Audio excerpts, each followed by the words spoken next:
daya tarik wisata. Dalam lokakarya, para peserta mengikuti materi yang diberikan narasumber dari Kementerian Kebudayaan dan BPCB Jambi. Para komunitas dan pemuda dalam lokakarya menampilkan sejumlah bermacam-macam ekspresi kesenian dan kebudayaan khas Kabupaten Pali seperti tarian khas Pali Dundang, sastra tutur, pembuatan kerajinan tangan berbahan kayu rusam, kain tabak, kuliner khas Pali, permainan tradisional, dan lainnya. Orang tuanya bikin rumah, ya rumahnya di bambu. Cetoran. Telurnya apa isinya Pak? Pelurunya tuh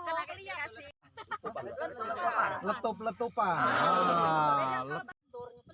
Kepala BPCB Jambi Agus Widiatmoko menjelaskan, lokakarya pada tahun ini difokuskan memberikan best practice kepada komunitas seni dan budaya serta pemuda untuk dapat mengekspresikan nilai budaya dan seni dalam memajukan percandian Bumi Ayu.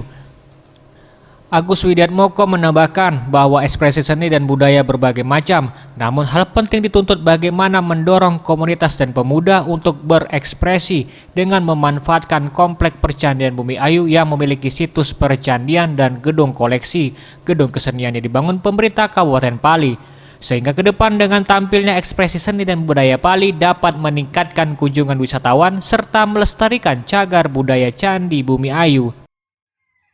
Karya tahap kedua ini kan ekskursi ke lapangan ya.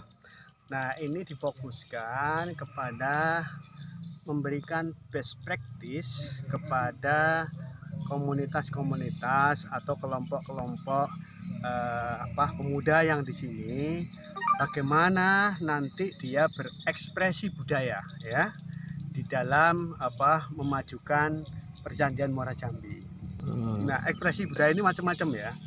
Contoh ya, di sana ada gedung kesenian ya yang dibangun pemerintah Kabupaten Pali. Nah, ini kan PLT Bupati Pali Ferdian Andres Lakoni sebelumnya menjelaskan adanya kolaborasi pemerintah Kabupaten Pali bersama BPCB Jambi serta Kementerian Kebudayaan dapat mampu menunjukkan ekspresi budaya dan seni Kabupaten Pali. Sehingga ke depan Candi Bumi Ayu yang merupakan salah satu candi di Sumatera Selatan menjadi sumber peningkatan kesejahteraan ekonomi masyarakat di bidang pariwisata dan budaya.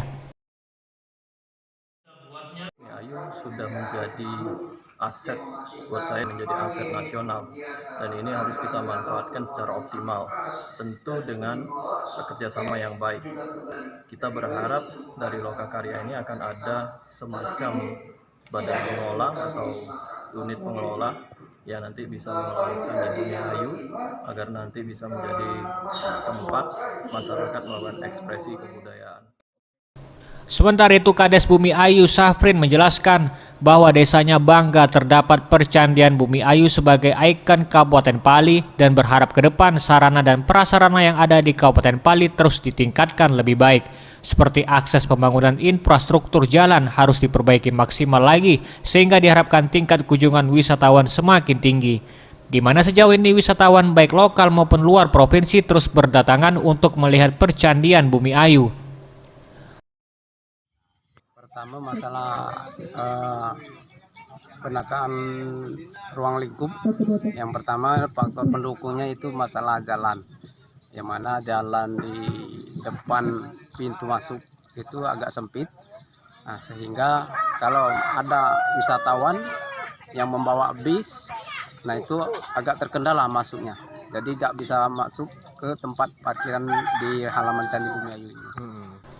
Untuk diketahui, Candi Bumi Ayu merupakan peninggalan agama Hindu yang berada di pesisir Sungai Lematang, Desa Bumi Ayu, di mana luas Candi Bumi Ayu mencapai 76 hektar dengan terdapat 9 candi. Candi Bumi Ayu pertama kali ditemukan oleh E.P. Tombrik dalam kondisi terkubur tanah pada tahun 1864 dan Candi Bumi Ayu diperkirakan dibangun pada masa 897 Masehi.